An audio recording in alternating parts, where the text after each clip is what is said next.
Hello everyone and welcome back to my channel. Today we're back in the new Porsche 992 GT3 car, this time at Fuji International Speedway with no chicane. This is a really fun track, however the tyres will be difficult to manage in the VRS races. Before we get into the video, please subscribe to my channel. With that said, let's get straight into the guide.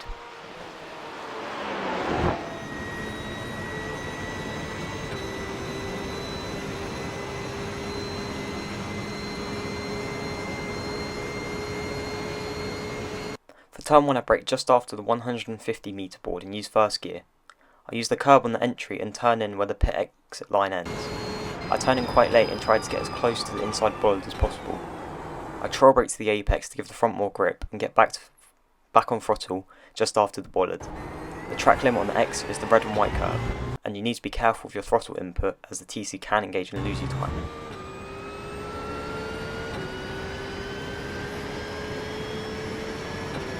For this left-hander, I brake just before the 50 metre board and shift down to 4th gear.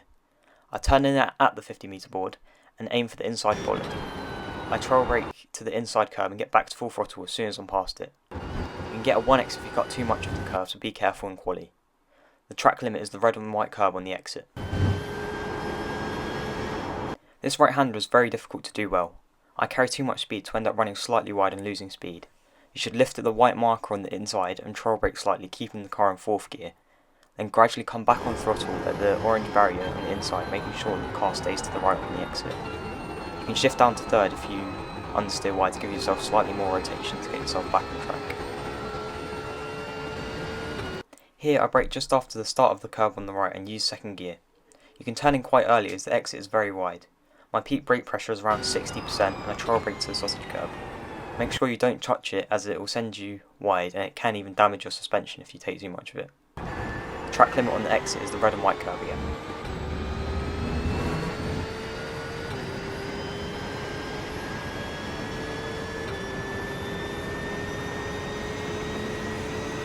For this right-hander I brake just before the 50 board goes off the screen.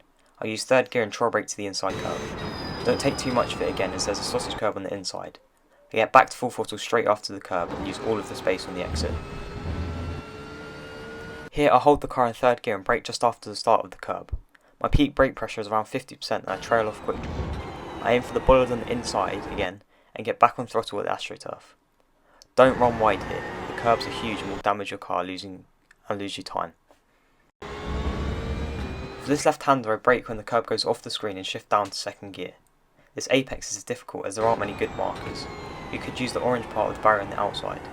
I aim for the bollard again at the apex and gradually come back onto the throttle with the AstroTurf. Don't touch the sausage curbs again on the exit, as you'll lose time. There aren't really many references for this last turn either. I brake to around 30% when I get to the outside of the track and shift down to 2nd gear. I take a late apex and trail brake all the way in. Again, the sausage curbs are on the outside, so make sure you don't use them again. For the apex, you want to aim to apex at the white marker just after the yellow part.